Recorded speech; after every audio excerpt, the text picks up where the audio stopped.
Good evening, students. How are you? I hope you all are well and welcome to BTS classes. आपके सपनों का आगाज BTS classes के साथ। तो कैसे हैं आप लोग और आपकी तैयारी कैसी चल रही है? तैयारी मतलब किसी भी एग्जाम की। जैसे कि मैंने आपसे वादा किया था कि आपके सामने ग्रामर का एक ऐसा बैच आएगा जो आपको ए फॉर अनाड़ी से लेकर ज्ञा से ज्ञाता बनाकर छोड़ेगा, और वो बैच आपका आ चुका है। और हमारा फर्स्ट टॉपिक क्या था? वो था पार्ट्स ऑफ स्पीच। वैसे तो ग्रामर का बहुत लंबा चौड़ा सिलेबस है, लेकिन मैंने आपसे कहा था कि पहले हम पार्ट्स ऑफ स्पीच कवर करेंगे, क्योंकि पार्ट्स ऑफ स्पीच हमारे लिए बिरयानी में चावल का काम करता है ना? Do you like biryani? All of them like biryani, है ना ऐसा? देखिए, हमारा नाउन ऑलमोस्ट कंप्लीट हो चुका है। मैंने एक्सरसाइज भी करा दी, नाउन की डिफिनेशंस भी करा दी, आपके सामने नाउन की सारी डिफरेंशिएट भी कर दिया कि करेक्टिव नाउन क्या होता है, मटेरियल नाउन क्या होता है, एब्स्ट्रैक्ट नाउन क्या होता है, what is the difference between them. और हमने क्या करा, अब हमने अपना स्टार्ट करा प्रोनाउन। बच्चों, रोज हम रिपीटेशन इसलिए आपको दे देते हैं कि आप उसे चीज को भूले ना। जैसे नाउन क्या होता है? नाउन हमारा होता है नेमिंग वर्ड। जो हमारे आसपास की चीजें होती है वो हमारा क्या कहलाता है? वो हमारा नाउन कहलाता है। जैसे मैंने आपको बताया, ये पेन है, ये भी नाउन है, ये बोर्ड है, ये भी नाउन है। मैं चेयर है मेरे पास में, वो भी नाउन है, टेबल है, वो भी नाउन है। ऑल ऑफ जिस चीज का नाम है वो नाउन है। अब क्या करें? अब अगर हम बार बार किसी चीज का नाम लेंगे, किसी चीज का रिपीटेशन करेंगे, तो वो हमें बोर लगने लगेगा, है ना? क्योंकि मैंने पहले ही कहा, ग्रामर में थोड़ी सी बोरियत होने लगती है। बुरा मानने वाली बात ही नहीं है, कुछ टीचर्स बुरा मान जाए या स्टूडेंट बोर है ग्रामर, क्योंकि लिटरेचर में लव स्टोरीज नहीं है। अब मान लीजिए आप लिटरेचर पढ़ रहे हैं, तो लिटरेचर में शेक्सपियर है, शेक्सपियर में क्या होता है? ओथेलो पढ़ना है, ओथेलो में कहानी है किसी प्रिंसेस डेस्टिमोना की। तो कहानी को पढ़ते पढ़ते हम अपने बारे में सोचने लगते हैं, तो हमें क्या होती है? हमें बोरियत नहीं होती है। लेकिन ग्रामर में क्या होता है? ग्रामर में रूल्स और रेगुलेशन होते हैं, तो हमें बार बार जब रूल्स का रिपीटेशन होता है तो हमें बोरियत होने लगती है। इस वजह से हम इजी से टू इजी मेथड में आपके सामने हर चीज को लाते हैं और एक एक वर्ड की हिंदी भी बताते हैं, ताकि हमारे हिंदी मीडियम के बच्चों भी हमारे साथ जुड़ सके और उन्हें भी पढ़ाई करने में कोई परेशानी ना हो। तो हमारा कौन सा टॉपिक चल रहा था? हमारा टॉपिक चल रहा था प्रोनाउन। प्रोनाउन क्या होता है? हमारा प्रोनाउन होता है सर्वनाम। ठीक है, तो कुछ चीजें हम कवर कर चुके थे प्रोनाउन में, लेकिन उसकी डिफिनेशंस को जब तक प्रोनाउन चलेगा हम देखेंगे। First of all, need a pen. ठीक है, देखिए हमारा पर्सनल प्रोनाउन खत्म हो चुका था और पजेसिव प्रोनाउन भी हो गया था। पर्सनल व्यक्तिवाचक, पर्सनल देखो सारे प्रोनाउन जो है अपने नाम से ही स्पष्ट है, क्योंकि पर्सनल मतलब व्यक्ति। व्यक्ति पर्सनल न जाना, आपने अक्सर सेंटेंस सुना होगा, पर्सनल न जाना, तो व्यक्तिवाचक होता है, अपने बारे में ही बात करी जाती है। ठीक है, पजेसिव, पजेसिव मतलब पोजीशन है, किसी का कब्जा। जैसे मैंने कल आपको एग्जांपल दिया था कि हस्बैंड का सिर्फ वाइफ पर पोजीशन है और वाइफ का अपने हस्बैंड पर पोजीशन है। वो क्या होता है कि आपने कुछ लोगों को कहते सुना होगा कि वो इंसान किसी अदर पर्सन के लिए बहुत ज्यादा पजेसिव है, क्योंकि वो उस पर अपना क्या समझता है?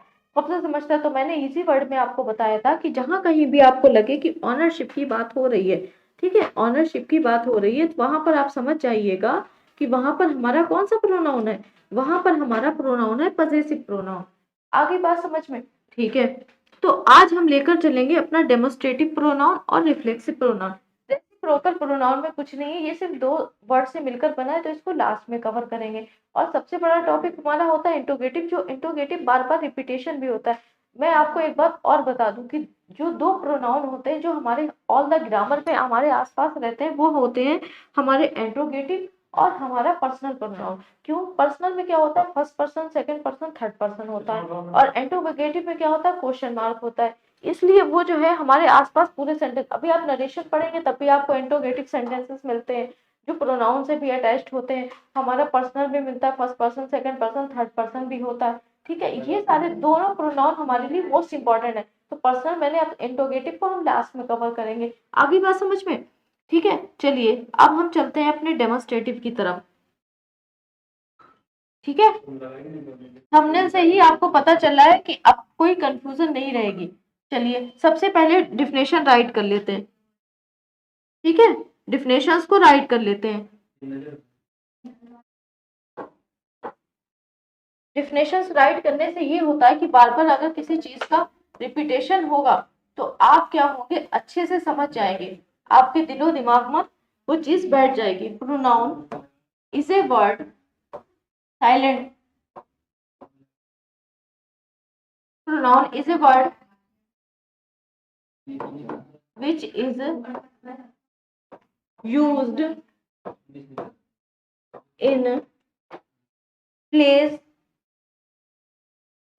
in place of a noun। ठीक है, देखिए प्लेस ऑफ, प्लेस का क्या कहते हैं, प्लेस कहते हैं हम स्थान।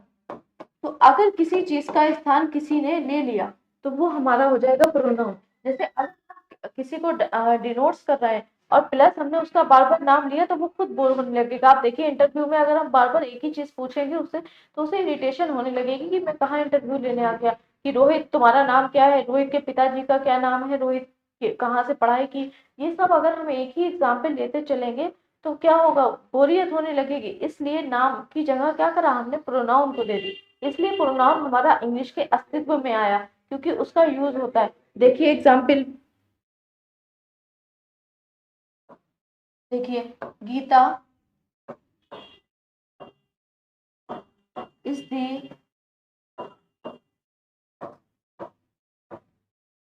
Beautiful girl. ठीक है, गीता क्या है, एक सुंदर लड़की है। लेकिन बार बार अगर हम क्लास में गीता को डिनोट्स करेंगे या गीता की तारीफ करें तो हो सकता है बुरा मान जाए, है ना ऐसा। अगर तो क्या है, हम इसके लिए क्या लाते हैं, शी। ठीक है, सेंटेंस में देखते हैं, she she is the she is the she is the beautiful girl. ठीक है, आगे बात तो वही करी, मतलब उसका मीनिंग चेंज नहीं हुआ, लेकिन क्या हो गया, नाम की जगह पे एक प्रोनाउन वर्ड आ गया जिसे हमने बोला शी।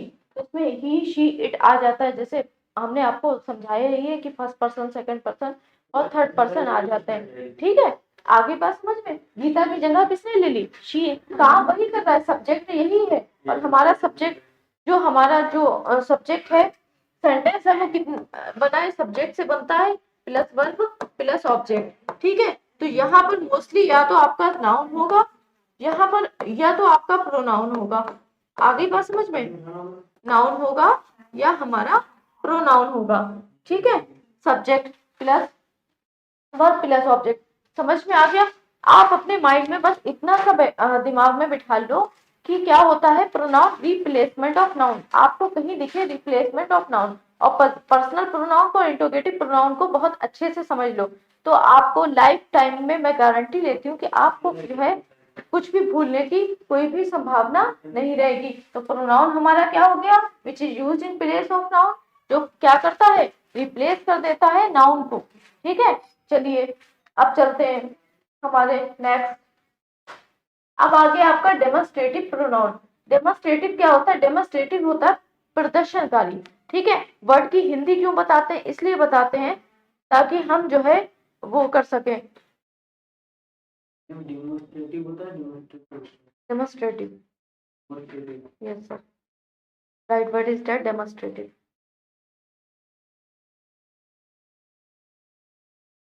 डेमोस्ट्रेटिव नहीं होता।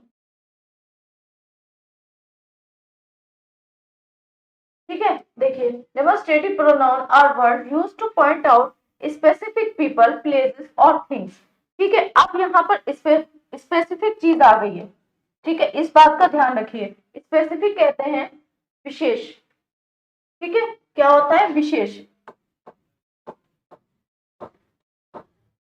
ठीक है, विशेष, पीपल, लोग, प्लेसेस और thing. This help us show whether something is near और फार। देखिए सीधी सी बात है, ये सिर्फ इतना आपको दिखाता है कि ये नियर है या फार है। ठीक है, फार कहते हैं दूरी, नियर कहते हैं पास में। ठीक है, देखिए टाइप्स डेमोस्ट्रेटिव प्रोनाउन के कौन कौन से होते हैं। These are used to point out one item और पर्सन। आप जानते हैं कि सिंगुलर क्या होता है, सिंगुलर होता है जहां पर हम एक इंसान की बात करें, एक चीज की बात करें। प्लूरल बहुत सारी चीजों की बात करते हैं, तो हमें डेमोस्ट्रेटिव में यही देखना है। ठीक है, क्या होता है, प्रदर्शन करता है अपनी चीज का। चलिए अभी आपको डिफिनेशन लंबी चौड़ी लिखी है इसलिए समझ नहीं आ रही है, अभी मैं एग्जाम्पल से आपको डिफाइन करती हूँ। ठीक है, चलिए पहले एग्जाम्पल देखते हैं, नेक्स्ट पेज पर चलते हैं और एग्जाम्पल देखते हैं। ठीक है, चलिए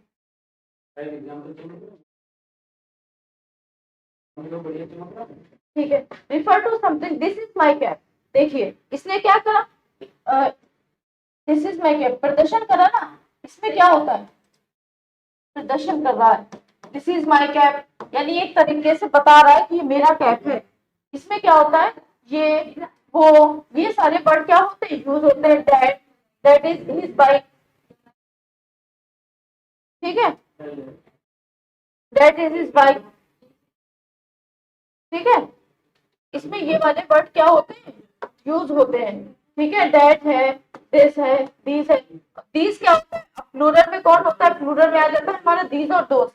तो कहने का मतलब ये है, जहां कहीं भी आपको सेंटेंस में प्रोनाउन की बात चल रही हो और दिस दिखे, डैट दिखे, दोस्त दिखे, दीज दिखे, प्रोनाउन इतना मुश्किल नहीं है जितना आप समझते हैं, क्योंकि कंफ्यूजन होती है इसलिए आपको जल्दी से समझ में नहीं आता है। इतनी भी ज्यादा ग्रामर में कोई डिफिकल्टीज नहीं है कि आप फाइंड नहीं कर सकते। अगर हमें नाउन अच्छे से समझ में आ गई ना, तो हमें प्रोनाउन भी अच्छे से समझ में आ जाएगी, क्योंकि हर वर्ड अपना अलग मीनिंग छोड़ जाता है। जैसे डेमोन्स्ट्रेटिव है, डेमोन्स्ट्रेटिव में पता है प्रदर्शन कर रहा है, दिस दिखे, डैट दिखे, दीज दिखे, ये सारी चीजें अगर आपको दिखती आप तुरंत मार्क कर सकते हैं डेमोन्स्ट्रेटिव। कोई भी एग्जामिनर उस चीज को गलत नहीं कह सकता कि आपने ये सेंटेंस को गलत कर दिया है।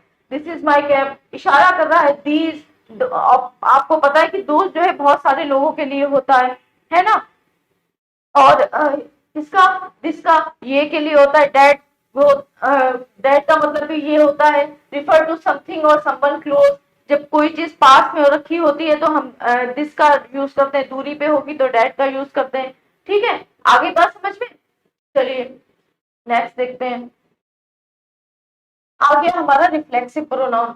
रिफ्लेक्सिव क्या होता है, ठीक है। रिफ्लेक्सिव कहते हैं कर्मकर्ता। अब इसकी पहले लंबी चौड़ी डिफिनेशन को पढ़ लेते हैं। आपके सामने इतनी लंबी चौड़ी डिफिनेशन लिखी है, उससे आपको देखकर हेजिटेशन होने लगती है कि आखिर इसमें बहुत कुछ होगा। यही तो आपको दिखाना, मैं यहाँ पे शॉर्ट करके डिफिनेशन लिख सकती थी, लेकिन अगर आप बुक्स में देखेंगे तो आपको वहां पे लंबी चौड़ी डिफिनेशन मिलेगी, फिर आप मेरी वीडियो को देखेंगे तो आपको कंफ्यूजन बढ़ेगा। इसलिए हम लंबी चौड़ी डिफिनेशन से ही आपको शॉर्ट में समझाना चाह रहे हैं, कि आप समझ जाओ कि इस डिफिनेशन लंबी चौड़ी किसी भी बुक में हो, लेकिन आपके दिमाग में अगर इसका टर्म बैठ गया, ट्रिक बैठ गई, तो आपका सेंटेंस गलत ही नहीं होगा। उसमें कोई नीड ही नहीं, ये नहीं शॉर्ट से डिफिनेशन लिया और मैं ट्रिक नहीं बताई कैसे फाइंड करना है। जैसे डेमोन्स्ट्रेटिव की ट्रिक बता दी, अगर कोई चीज नजदीक में रखी हुई है नाउन की, तो आप बता दीजिए डेमोन्स्ट्रेटिव प्रोनाउन है, दिस है, डैट है, दोज है, दीज है, ठीक है। ऐसी मैंने आपको पजेसिव प्रोनाउन की बताई थी कि जहां पर आपको कब्जा दिखे वो हमारा पजेसिव प्रोनाउन हो गया। जहां पर पर्सनल हो, कोई चीज, कोई व्यक्ति, कोई थिंग पर्सनल हो रही है, वहां पर आप हमारा क्या हो गया, वहां पर हमारा पर्सनल प्रोनाउन हो गया। कभी कभी हम लोग कहते भी है पर्सनल ना जाना, डोंट बी पर्सनल, है ना। तो वहां पर हमारा व्यक्तिवाचक हो गया। हर चीज नाम से ही स्पष्ट है, और जितने अच्छे से उसको हिंदी से हम समझेंगे वो ज्यादा अच्छा है। तो रिफ्लेक्सिव तो हमारा कहलाता है कर्मकर्ता सर्वनाम, ठीक है। क्या होता है, कर्मकर्ता सर्वनाम। चलिए देखते हैं।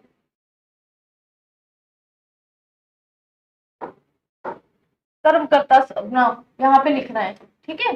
कर्मकर्ता सर्वनाम,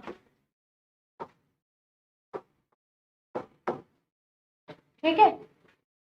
रिफ्लेक्सिव प्रोनाउन, पहले इसको रीड कर लेते हैं, डिफिनेशन को रीड करना भी बहुत जरूरी है। Reflexive pronoun are a type of pronoun that refers back to the subject of the sentence and clauses or indicating that the action is being. Clauses कहते हैं मेरे बच्चों, पूरा एक जो सेंटेंस दिया होता है उसे हम बोलते हैं क्लोज। यहाँ पर कोई भी फ्रेजल वर्ब भी हो सकती है, कोई इडियम भी हो सकता है, इट डिनोट्स क्लॉज, ठीक है। जहां पर पूरा सब्जेक्ट होता है, बीच में फुल स्टॉप हो, उसके बाद तुरंत सेंटेंस लगाओ, ठीक है। और इंडिकेटिंग दैट द, इंडिकेट कहते हैं इशारा करता है, that the action is being perform by the subject on themself, they are used to show at the subject is also the respect of the action.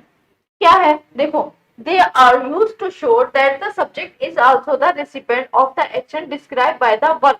इसमें क्या करा जाएगा, सब्जेक्ट को वैल्यू दी जाएगी, ठीक है, लेकिन उसका एक्शन किस पर डिपेंड करेगा, उसका एक्शन डिपेंड करेगा हमारे वर्ब पर। देखो लिखा हुआ है साफ साफ line, describe by the verb.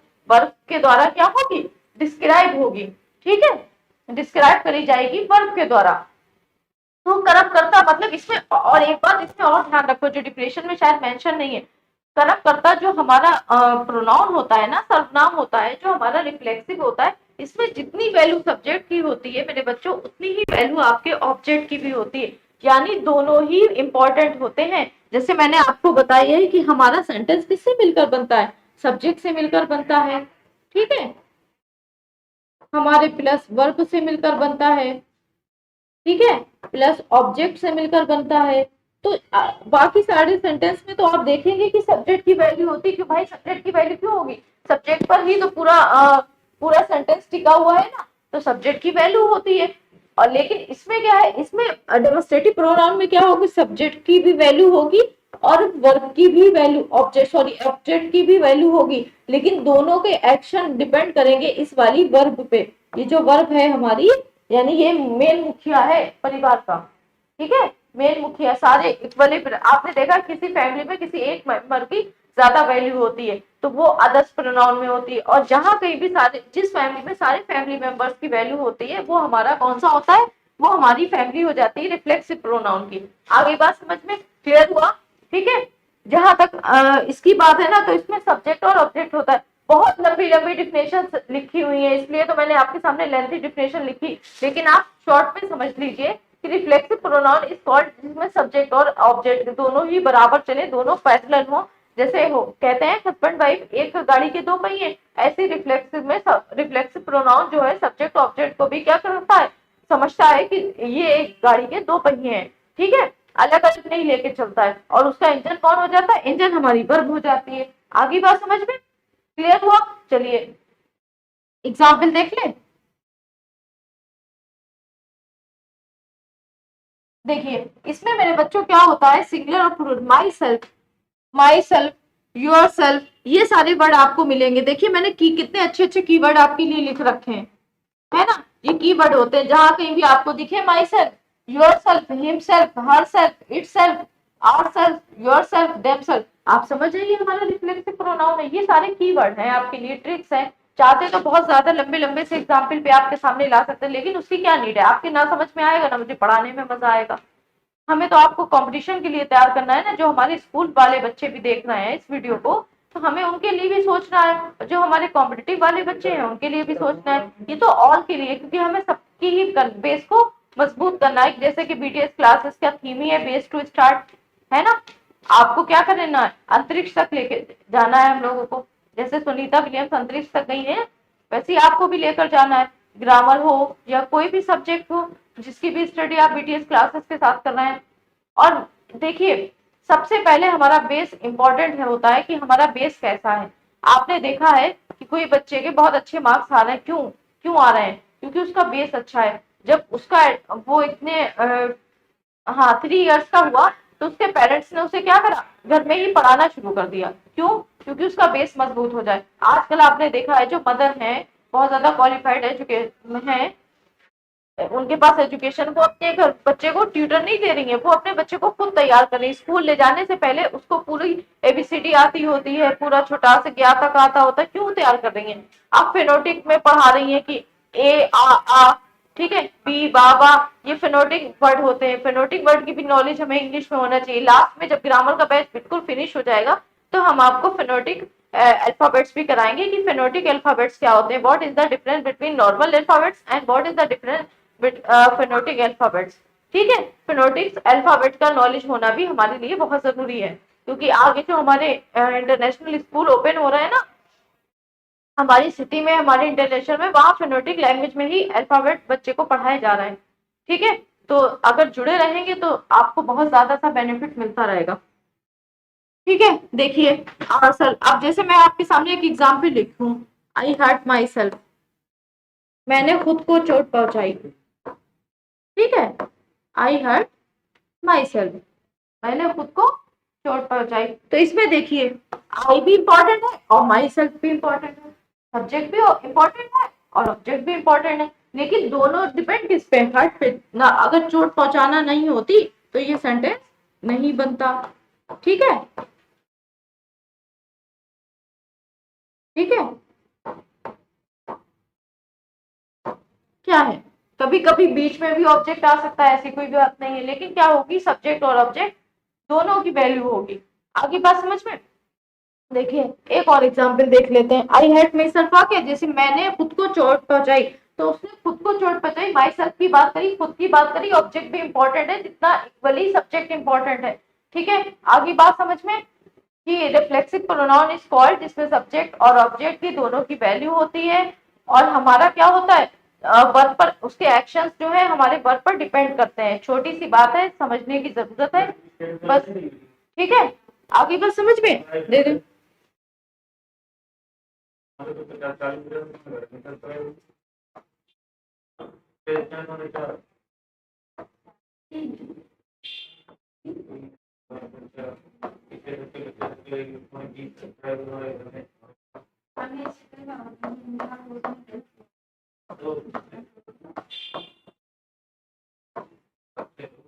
ठीक है, देखिए she looked her self in the mirror, वो खुद को शीशे में देखती रहती है। तो इसमें क्या है, वो खुद की बात कर रही है। जहां पर हम खुद की बात करेंगे ना, वहां पर हमारा रिफ्लेक्सिव प्रोनाउन होता ही होता है। क्या करती है, खुद को ही निहारती रहती है ना।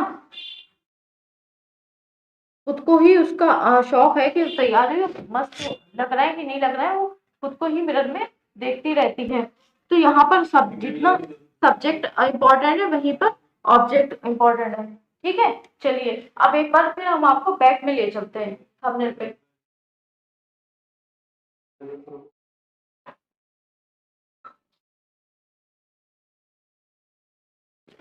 ठीक है, देखिए